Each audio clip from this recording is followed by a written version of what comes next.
Olá, meus queridos irmãos e irmãs em Cristo, sejam muito bem-vindos a mais um vídeo deste canal Vida com Deus.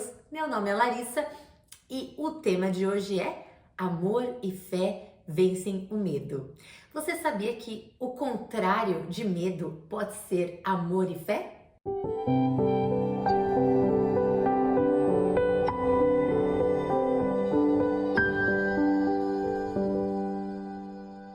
No vídeo de hoje vamos ler o significado que o dicionário traz sobre medo.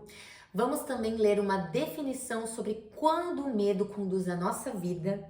Vamos ler, é claro, o que a Bíblia diz a respeito do medo e como ele deve ser combatido. Então vamos lá?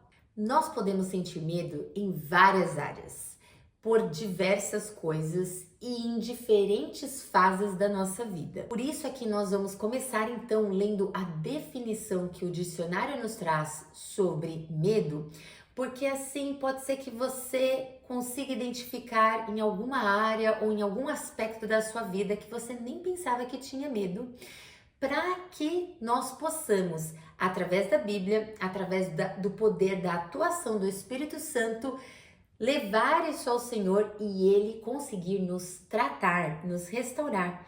Porque muitas das vezes o primeiro passo para a restauração é a gente reconhecer que a gente tem aquele problema. Então vamos lá para a definição de medo. Significado de medo: estado emocional provocado pela consciência que se tem diante do perigo. Então, tem um perigo, eu tenho consciência desse perigo, por isso sinto medo. Então, é um estado emocional diante daquele perigo. Segundo significado, é sentimento de ansiedade sem razão fundamentada. Esse daí já foi diferente, né? Ansiedade sem razão fundamentada. O terceiro, grande inquietação em relação à possibilidade de um insucesso. Ou seja, tinha medo de perder o emprego. Então eu tenho uma inquietação porque eu sei que pode ter ali um fracasso, um insucesso. E, por extensão também, comportamento repleto de covardia. Agora vamos ler o sinônimo de medo: covardia, fraqueza, pavor, pânico, susto, temor, terror, fobia. E os antônimos, o contrário: bravura, coragem, calma, despreocupação.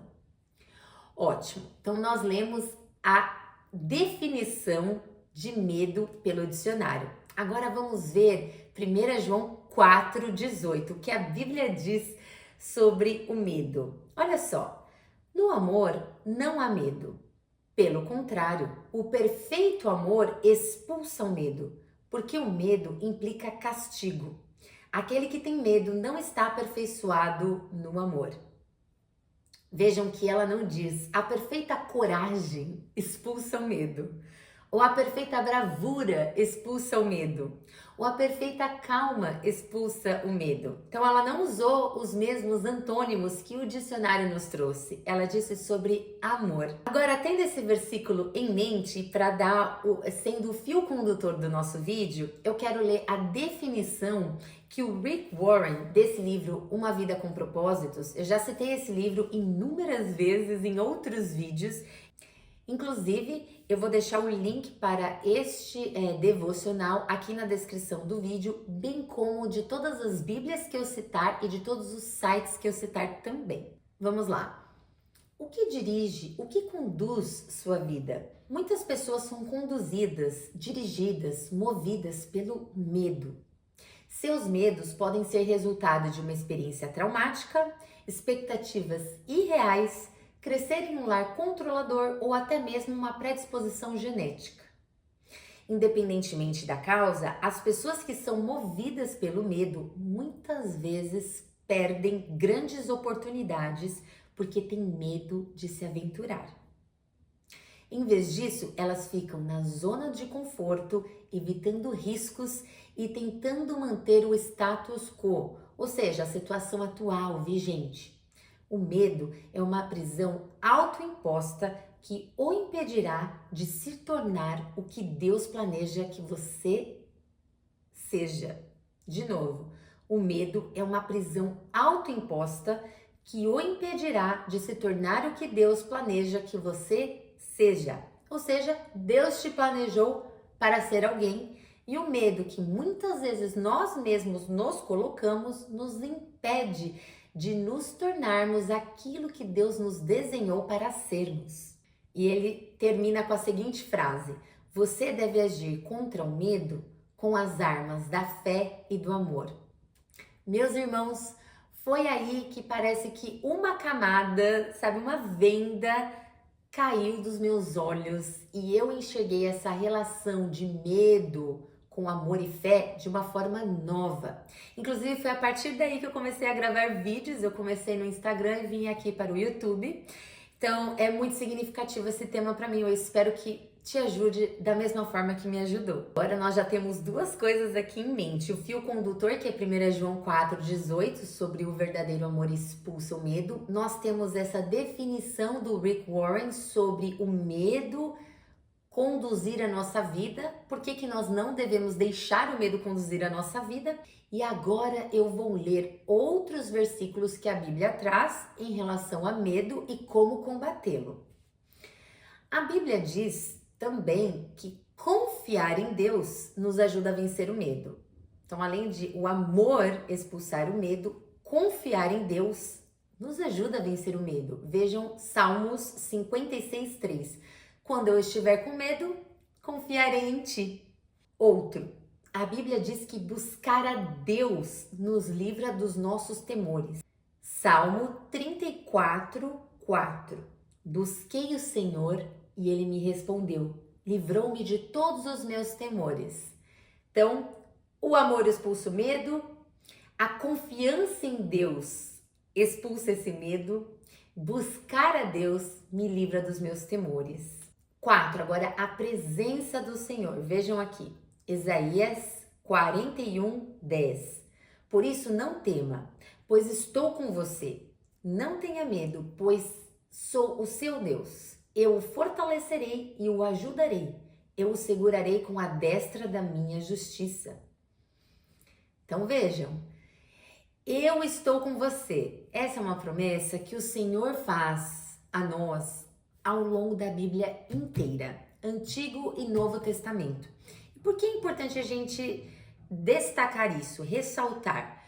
Porque muitas vezes a gente se esquece, principalmente quando a gente acha que Deus está distante, quando a gente não está sentindo a presença dele, quando parece que a gente não está obtendo alguma resposta de Deus, ou quando aconteceu algo de muito ruim, uma tragédia na nossa vida, algo, sabe, um diagnóstico, uma perda irreparável, é muito fácil a gente achar que Deus não está conosco.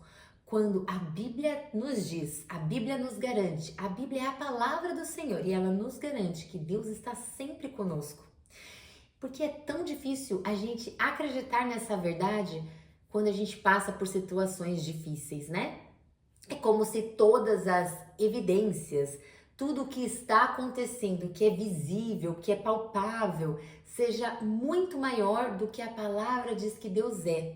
Quando Deus nos diz para andarmos de forma diferente, andarmos sobre as águas e crermos no sobrenatural, no invisível, que é muito mais real do que é o visível, porque é eterno e tudo isso que nós vivemos e passamos aqui é passageiro. Por isso, sempre esse é o convite de nós enxergarmos Deus e confiarmos no Deus que a própria Bíblia diz que é, e não apenas no Deus que nós formamos com a nossa limitação humana e com as experiências muitas vezes negativas e a perspectiva como encaramos essas experiências, nós deixarmos isso moldar a imagem de Deus. A imagem de Deus não tem a ver com o que eu e você achamos sobre ele, mas com o que a palavra diz que ele é. Bom, agora, como quinto aspecto, eu vou trazer o versículo que Jesus, em Mateus 10:28, diz que nós não devemos ter medo de uma coisa e que nós devemos temer a outra coisa. Vamos ver. Não tenham medo dos que querem matar o corpo. Eles não podem tocar na alma. Temam somente a Deus, que pode destruir no inferno tanto a alma como o corpo. Inclusive, cabe aqui mais uma vez a menção sobre a diferença entre medo e temor a Deus. Porque por mais que até mesmo no dicionário temor venha como sinônimo de medo, ou medo também venha como sinônimo de temor, o próprio dicionário, nem é bíblico, tá? Um dicionário de língua portuguesa que você acha online, traz um segundo significado de temor, que é o seguinte: sentimento de respeito profundo ou de reverência por. O exemplo que o dicionário dá é temor a Deus. É exatamente isso, gente. Sentimento de respeito profundo ou de reverência por. Então eu não posso olhar Deus com aquela figura autoritária que está só esperando a primeira oportunidade para me punir e me castigar. Não, ele é amor. Eu tenho que ter um sentimento de respeito profundo e de reverência por ele. E esse sentimento vai produzir na minha vida ações, atitudes condizentes. Então as minhas ações também vão demonstrar essa reverência a Deus, não só um sentimento, não vai parar ali no sentimento. Esse sentimento vai produzir ações e atitudes que vão mostrar a Deus e as pessoas ao meu redor que eu reverencio a Deus, que eu respeito profundamente.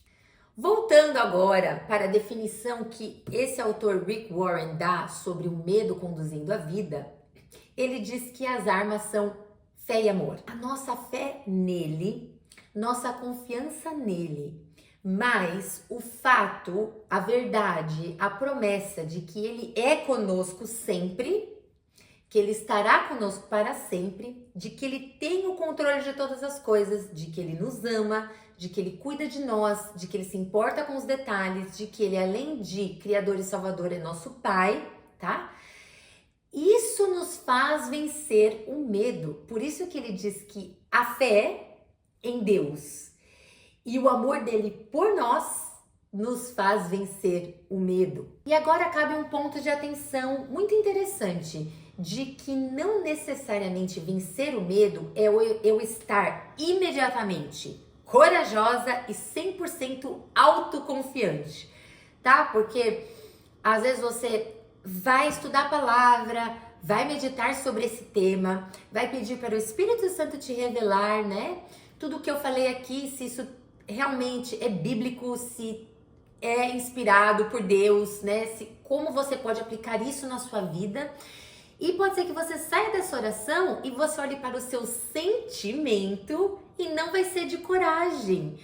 E muito menos de autoconfiança. E você vai pensar, não deu certo. Eu acho que não é esse amor e fé que vencem o medo. Quando, primeiro, nunca vai ser autoconfiança. É sempre confiança no que Deus diz que você é, na identidade que Ele falou que você tem e no que Ele pode fazer através da sua vida. Sempre. Absolutamente sempre. Na Bíblia, né?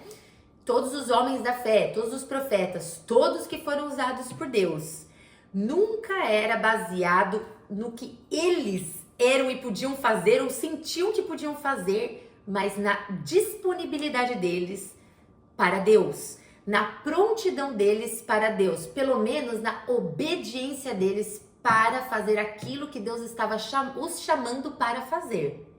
Então não estava nunca vinculado à certeza que eles tinham neles mesmos. Tanto é que a gente vê no exemplo de Gideão de pedindo sinal, Moisés quando Deus os chama, todos, se eles fossem acreditar neles mesmos e na capacidade que eles viam naquele instante, eles não se sentiam habilitados. E amém, porque não é por nós mesmos, é pelo poder do Espírito, é por Deus. É Deus quem vai nos capacitar. A nossa parte é falar sim para Ele, obedecê-lo, né, e agir conforme. Mas quem capacita é o Senhor. Então, se você também esperar agir sobre qualquer entendimento que Deus te deu, porque você não está se sentindo autoconfiante, lembre-se que você nunca vai sentir e nem precisa, porque você tem que ter a confiança no Senhor e não em você mesmo. Então, é importante que a gente entenda que é o amor e a fé em Deus que vai nos fazer vencer o medo, para que a gente consiga, mesmo sem coragem, mesmo sem bravura, prosseguir naquela orientação do Senhor, naquele discernimento e entendimento que Ele te deu, na identidade que Ele já revelou a você.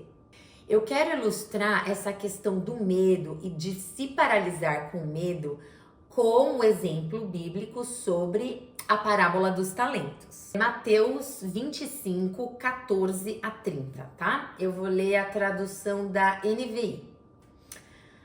O reino dos céus também será como um homem que, ao sair da viagem, chamou os seus servos e lhes confiou os seus bens.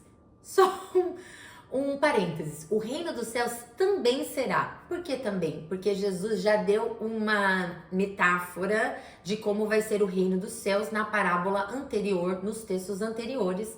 Então, por isso que ele diz também. 15. A um deu 5 talentos, a outro deu 2 e a outro deu 1, de acordo com a capacidade de cada um. Em seguida, partiu de viagem. O que havia recebido 5 talentos saiu imediatamente, aplicou-os e ganhou mais 5. Também o que tinha 2 talentos ganhou mais 2. Mas o que tinha recebido 1 talento saiu, cavou um buraco no chão e escondeu o dinheiro do seu senhor. Depois de muito tempo, o senhor daqueles servos voltou e acertou conta com eles. O que tinha recebido 5 talentos trouxe outros 5 e disse: o Senhor me confiou 5 talentos. Veja, eu ganhei mais 5. O Senhor respondeu: muito bom, servo bom e fiel. Você foi fiel no pouco, e eu o porei sobre muito. Venha e participe da alegria do seu Senhor. Veio também o que tinha recebido 2 talentos e disse: o Senhor me confiou 2 talentos. Veja, eu ganhei mais 2. O Senhor respondeu: muito bom, servo bom e fiel. Você foi fiel no pouco, e eu porei sobre o muito. Venha e participe da alegria do seu Senhor. Por fim, veio o que tinha recebido 1 talento e disse: eu sabia que o Senhor é um homem severo, que colhe onde não plantou e ajunta onde não semeou. Por isso tive medo, saí e escondi o seu talento no chão. Veja, aqui está o que pertence ao Senhor. O Senhor respondeu: servo mau e negligente, você sabia que eu colho onde não plantei e ajunto onde não semeei. Então você devia ter confiado meu dinheiro aos banqueiros, para que quando eu voltasse eu recebesse de volta com juros.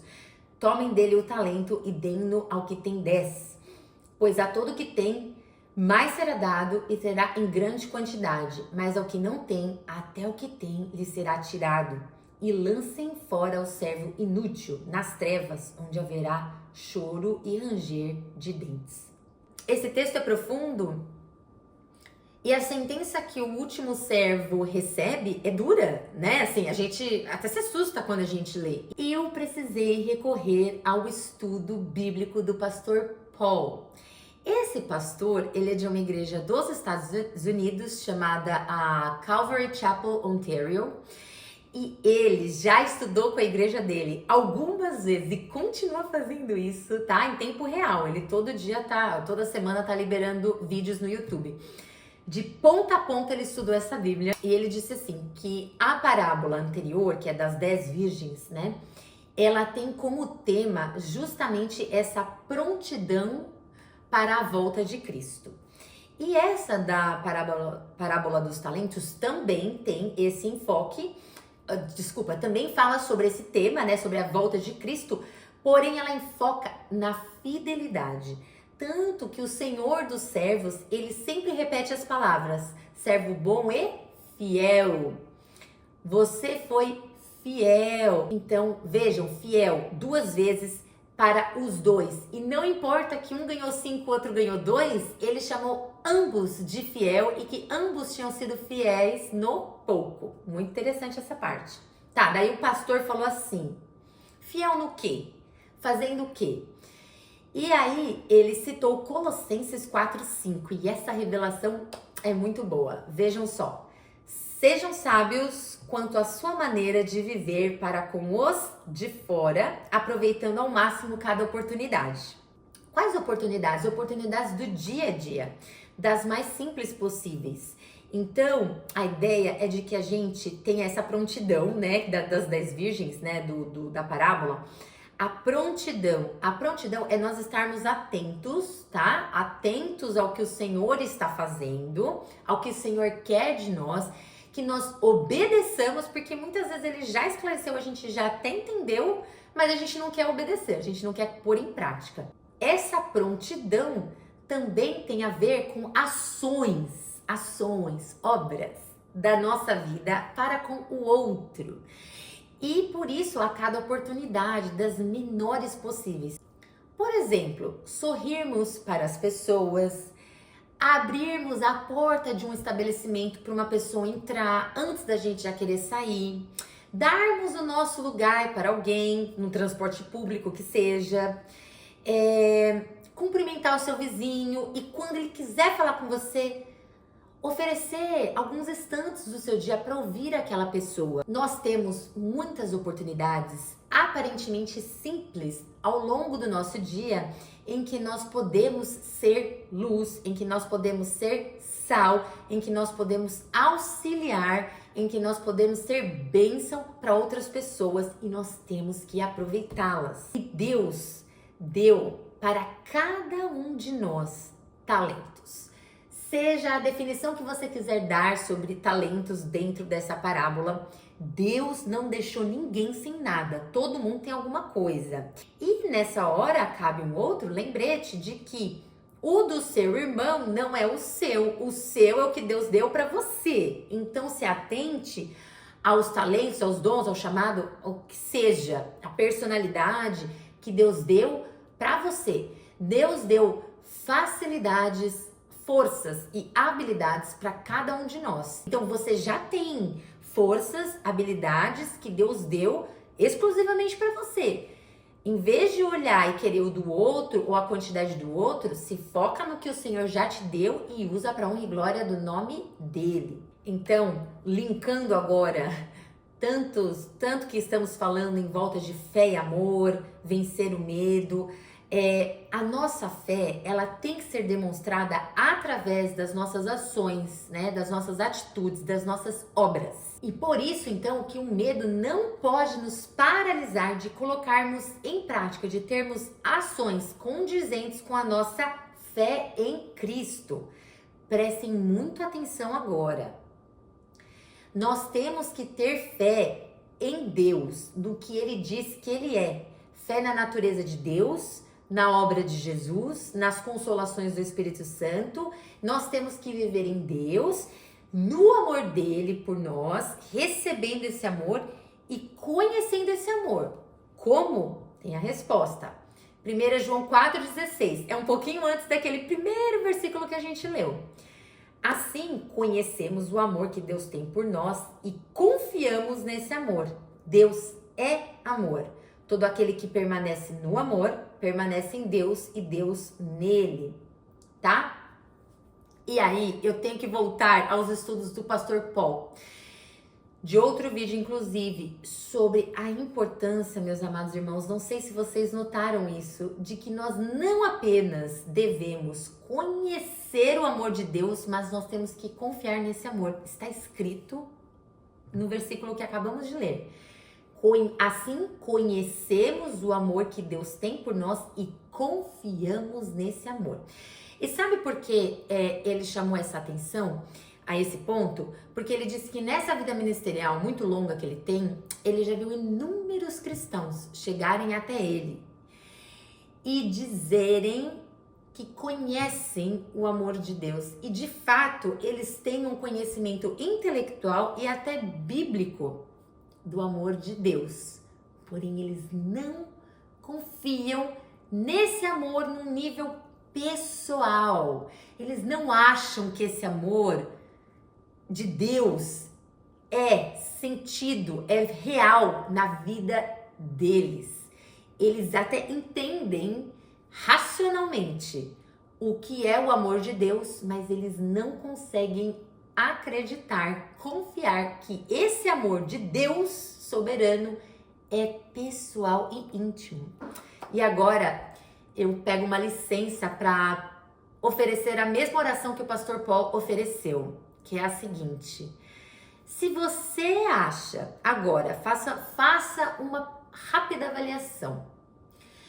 Você conhece o amor de Deus? Você confia nesse amor de Deus por você? De forma pessoal, de forma íntima? Se você disser que não, não tem problema. Não tem problema. Deus pode aguentar isso. Deus pode aguentar isso e você pode agora resolver isso com Deus. Por isso, a oração que eu convido você a fazer é a seguinte: Deus, me ajude não apenas a entender e conhecer o seu amor, mas também de confiar no seu amor por mim, de forma pessoal e íntima. Amém? Ele vai te ajudar, meu irmão. Ele vai te ajudar. Então, se isso tem impedido, inclusive, você de avançar no Senhor, na sua caminhada com Cristo, para tudo que você está fazendo e faça a sua oração. E deixe o Senhor todo soberano, o único que existe e que te ama, se revelar a você e mostrar para você com evidências o amor dele pela sua vida. Amém? Então agora, para concluir, nós não precisamos ter o desfecho que aquele terceiro servo teve na parábola dos talentos, tá? Nós não só podemos, como nós devemos nos alicerçar nos versículos de João, 1 João 4, 17 a 19.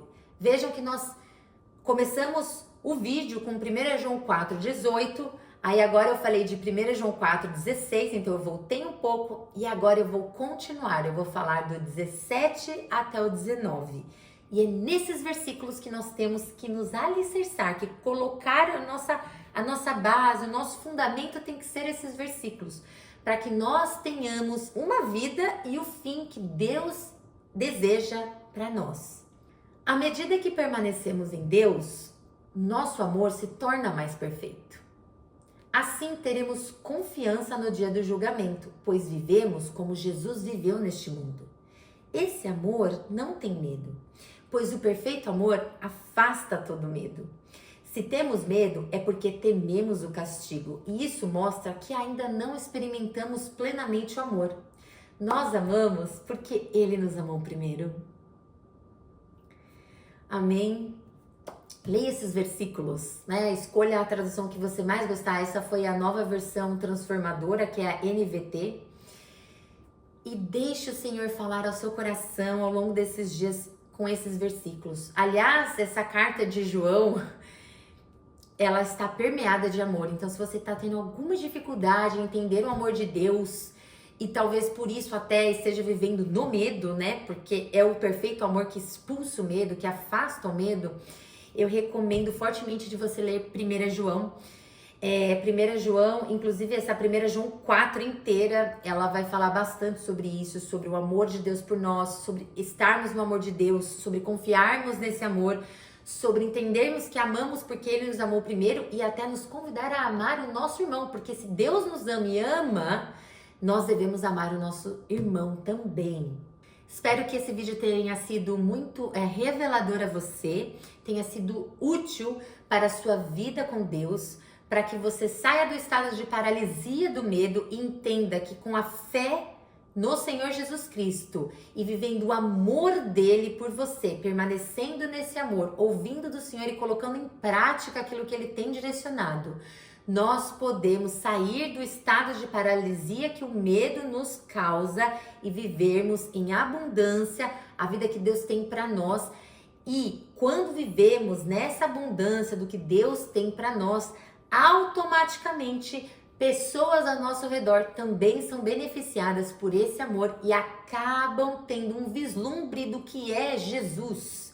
Por isso, assim, nós seremos sal e luz do Senhor aqui nesta terra. Amém, meus queridos irmãos e irmãs em Cristo. Até o próximo vídeo. Maranata!